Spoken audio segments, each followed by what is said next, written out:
सत्यबोधक समाजाचे सृजनशील चित्रकार सत्यबोधक समाचार. नमस्कार.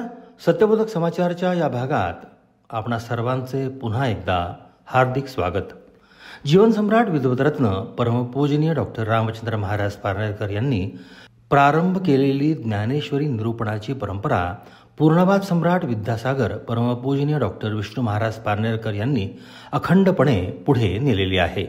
या शृंखलेतील ज्ञानेश्वरीच्या 16व्या अध्यायाचे रसाळ निरूपण श्रवण करण्याचे भाग्य पूर्णवाद परिवाराला दीपोत्सवाच्या पूर्वसंध्येला लाभले. दिनांक 10 व 11 ऑक्टोबर रोजी श्री क्षेत्र पारनेर येथील भव्यदिव्य अशा श्री दत्तराज सभागृहामध्ये या प्रासादिक निरूपणाचे आयोजन श्री पारनेरकर गुरुसेवा मंडळ पारनेर यांच्या पुढाकाराने करण्यात आले. गुरुमंत्र आय मीडियाद्वारे असंख्य पूर्णवादी उपासकांनी या ज्ञानेश्वरी निरूपणाचा थेट प्रक्षेपणाच्या माध्यमातून लाभ घेतला. गावागावातून आलेल्या उपासकांनी व श्री क्षेत्र पारनेर येथील स्थानिक उपासकांनी पूर्णपणे भरलेल्या सभागृहात ज्ञानरूप दीपोत्सवाचे मंगलमयी वातावरण तयार झाले होते. पूर्णवाद भूषण आदरणीय गुणेशदादा पारनेरकर यांनी ज्ञानेश्वरीच्या 15व्या अध्यायाच्या मागील निरूपणातील सिद्धांतांचे स्मरण करून देत प्रास्ताविक केले. महाराजांनी गुरुप्रचिती, विश्वप्रचिती आणि शास्त्र प्रचिती अशा 3 भूमिकेचा अभ्यासही आपल्याकडून करून घेतला आणि महाराज म्हणतात की आज आपण परीक्षा देत आहोत. आपला सर्वांच्या माध्यमातून परीक्षा देत आहोत. अशी सद्गुरू भूमिका घेत असेल तर तुमची माझी भूमिका काय असणं गरजेचं आहे याचाही अभ्यास तुम्ही या अभ्यासाच्या दृष्टीने लक्षात ठेवणं फार गरजेचं आहे. निरुपाधिक असा शब्द आपण नेहमी ऐकतो. महाराजांनी मागच्या वेळेस त्या निरुपाधिक शब्दाचा एक फार सुंदर अभ्यास आपल्या समोर मांडला होता की अरे निरुपाधिक म्हणणं म्हणजे काय म्हणले. द्विदिवसीय ज्ञानेश्वरी निरूपणाच्या प्रारंभाच्या दिनी श्री अभय पाटील यांच्या शुभहस्ते परमपूजनीय महाराजांचे पुष्पहाराने स्वागत करण्यात आले. परमपूजनीय महाराजांनी आपल्या भावपूर्ण रसाळ वाणीतून निरूपणास प्रारंभ केला व सर्वांनी त्या प्रासादिक ज्ञानेश्वरीच्या 16व्या अध्यायाचे श्रवण केले. ज्ञानेश्वरी मला तरी संवादिनी वाटते. तुम्हाला काय वाटतं ते तुम्ही पहा. भावार्थ दीपिका तिला म्हटलं पण एक संवादिनी आहे. संवाद याच्यात कथा आहे. कोणीतरी कोणती तरी कथा कोणाला तरी सांगताय. एक कथा झाली की दुसरी कथा, पुढली कथा, काहीतरी विषय घेऊन पुढलं सांगायचं आणि पुढलं सांगितलेलं किती कळलं याच्यापेक्षा याच्यावर आपण काय प्रश्न विचारू शकतो. अशा आवेशानं प्रश्न विचारायचा की तुम्ही हे सांगताय ठीक आहे पण ते कसं आहे. एकेकाचे स्वभाव जसे असतात. अर्जुनाच्या स्वभावाप्रमाणे चाललाय. भगवान श्रीकृष्ण त्यांच्या पद्धतीने चाललेत. दुसरी मुख्य जोडी ज्याची इथे आपण आता उपस्थिती पाहतोय ज्यांच्याशी खरा संवाद आहे. हा संवाद ज्ञानेश्वरीचा जो आहे तो खरा संवाद आहे. निवृत्तीनाथ गुरु आणि ज्ञानेश्वर त्यांचे पट्टशिष्य. बुद्धी वेगळी आणि बोध वेगळा. बुद्धिबोध यांचं नेहमी फारकत असते आपल्या ठिकाणी. बोध कळतच नाही आपल्याला. गुरुचा हेतू असतो तो बोध करून देण्याचा, ज्ञान देण्याचा सुद्धा नाही. ज्ञान तर देतोच तो पण त्याच्याबरोबर त्याने बोध ज्याचा त्यांनी करून घ्यायचा असतो असं आपल्याला सांगितलंय. आणि म्हणून त्याला स्वबोध म्हणतात. ज्याचा त्याला व्हायचा असतो तो कुठेही सांगितलेला लिहिलेला नसतो. आणि म्हणून ते सूर्याची उपमा देतात आणि सांगतात एकदा सूर्य वर आला ना त्या विश्वाचा जो भास तुला वाटत होता ना हे किती सत्य आहे तुला कळेल. अरे सूर्य सर्व सत्याची ओळख करून देणार आहे. प्रत्येक गोष्टीची ओळख करून देणारा असा जर कोणी जगात एकच प्राणी असेल तर त्याचं नाव आहे सूर्य. की या सूर्याचं एक सर्वात मोठं काम आहे ते म्हणजे सर्वामध्ये कुठेही द्वैत नाही हे शिकवणार जर कोणी गुरु असेल तर तो म्हणजे सूर्य आहे. कमळ उमलावं ना तसं सर्व काही उमलवून टाकतो. हा सर्व काही मोकळं करून देतो. फक्त त्याला काय अद्वय द्वैताचा भाव आला की सर्व मिटलं आणि द्वैत संपलं अद्वय झालं की सर्व उमललं. काय सुंदर कल्पना आहे बघा. उमलायला सर्व अद्वय व्हावं लागतं. तर ते उमलतं. म्हणून कमलिनी म्हटल्यामुळे अब्ज नुसतं नाही म्हटलं तर अब्जांनी म्हटलं, म्हणजे कमलिनी. त्यांना अब्जांनी म्हणायचं होतं म्हणून कमलिनी. त्याचा विकास करायला लागला. ती अशी उमलायला लागते. एक एक एक एक पाकळी तिची जी आहे, ते सहस्त्र दल तिचे आहेत, ते हळूहळू हळूहळू हळूहळू उमलायला लागतात. आणि हे वैविध्य, या विश्वाचं वैचित्र्य, या विश्वातली प्रत्येक वस्तू प्रकाशमान होऊन जाते. सूर्य प्रकाशित आहे, त्याच्यात काय विशेष आहे? आपल्याला काय पाहिजे ते घेता येणं. सूर्य सर्वच दाखवतो, चांगलंही दाखवतो, या पृथ्वीवरची घाणही दाखवतो. मग घाण पाहिजे का आपण? नाही. आपल्याला जे चांगलं असेल, आपल्या कामात असेल, आंबा असेल झाडाचा, तर तो दिसला तर पटकन घ्यावा.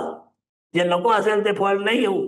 जे विषारी फळ असेल ते सोडून द्यावं. आणि म्हणून या 16व्या अध्यायाचा विशेष मुळात दैवी आणि आसुरी संपत्ती आहे. आपला अहंकार आपल्या पायाखाली आणायला आपल्याला किती परिश्रम करायला लागतात. अहंकार सोडणं अत्यंत कठीण आहे आणि परमार्थात त्याचं फार वावडं आहे असं सांगतात. प्रत्येक जण सांगतं की अहंकाराचं वावडं परमार्थाला, त्यामुळे परमार्थ होत नाही आपला. परमार्थात यश येत नाही.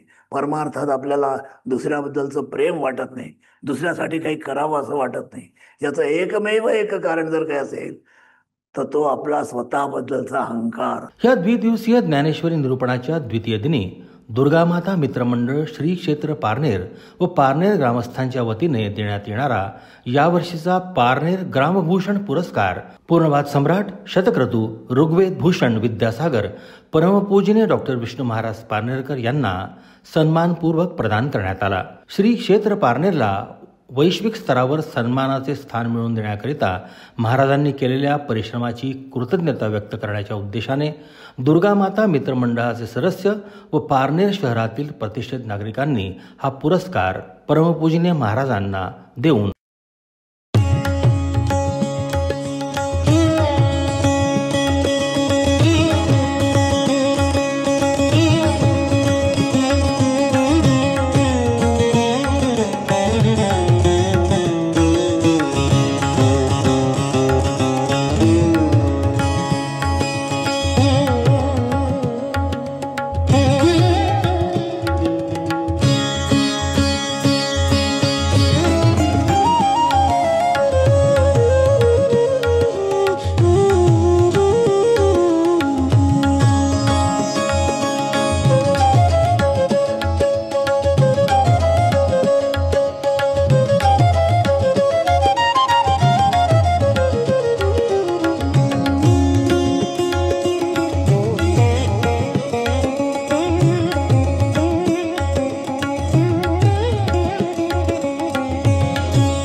यानंतर लिंबागणेश जीवनकला मंडळाचे सन्माननीय अध्यक्ष श्री अनंतराव मुळे यांनी पुष्पहाराने परमपूजनीय महाराजांचे स्वागत केले.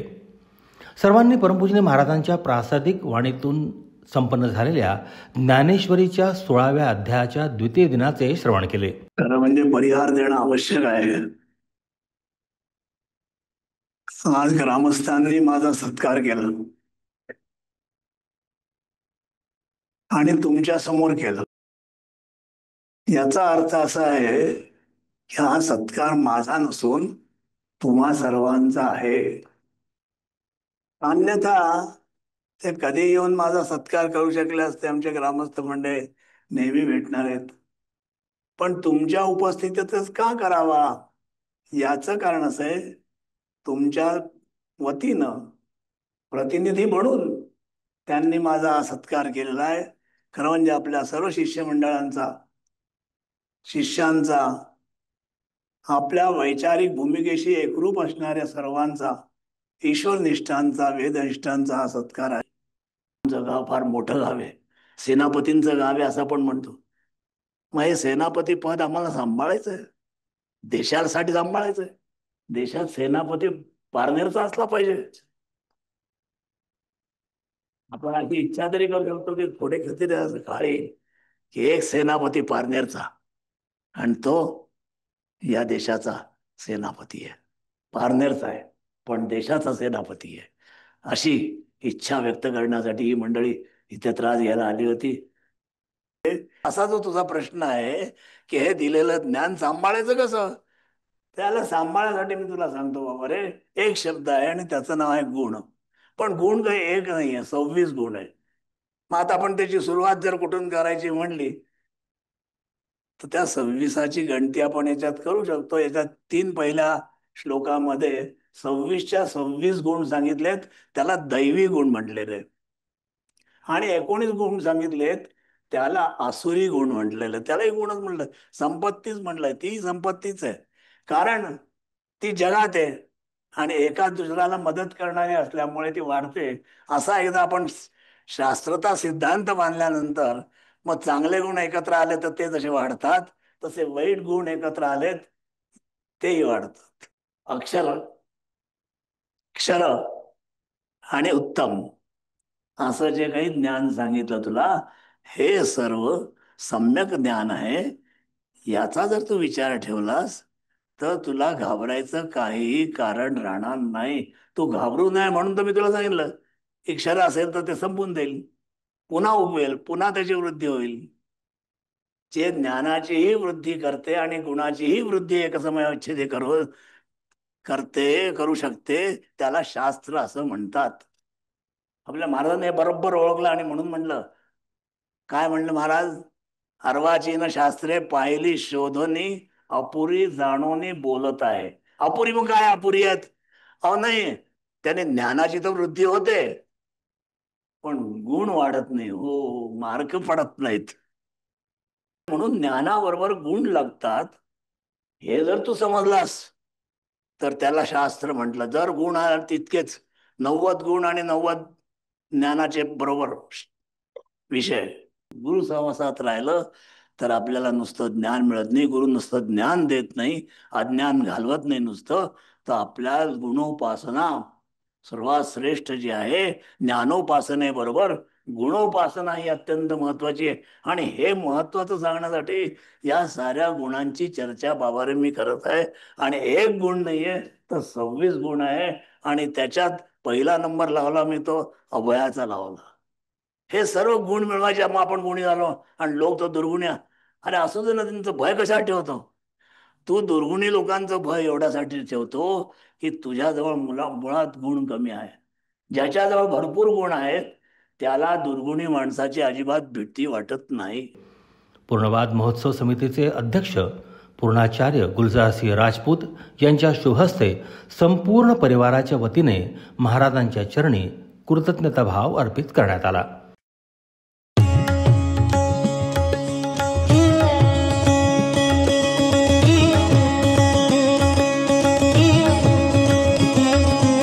श्री पारनेरकर गुरुसेवा मंडळाचे अध्यक्ष आदरणीय गुणेशदादा पारनेरकर यांनी दुर्गा माता मित्र मंडळ व पारनेर मधील ग्रामस्थांचे विशेष आभार व्यक्त केले व सर्व उपस्थितांप्रती आभार व्यक्त करून या अभ्यास सत्राचा त्यांनी समारोप केला. गुणाधीश जो ईश सर्वा गुणांचा, मुळारंभ आरंभ तो निर्गुणांचा.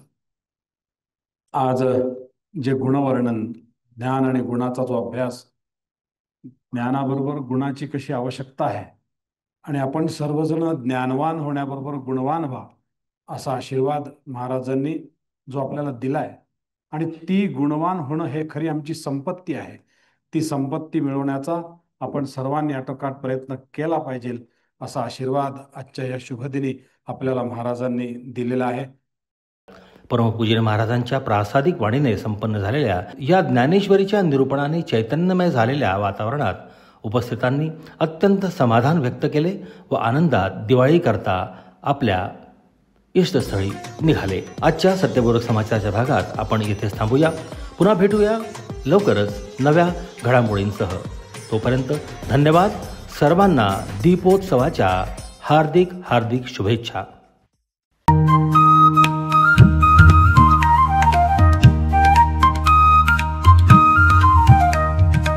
गुरुमंत्र आय मीडिया, द मंत्र बियॉन्ड इंटेलिजन्स.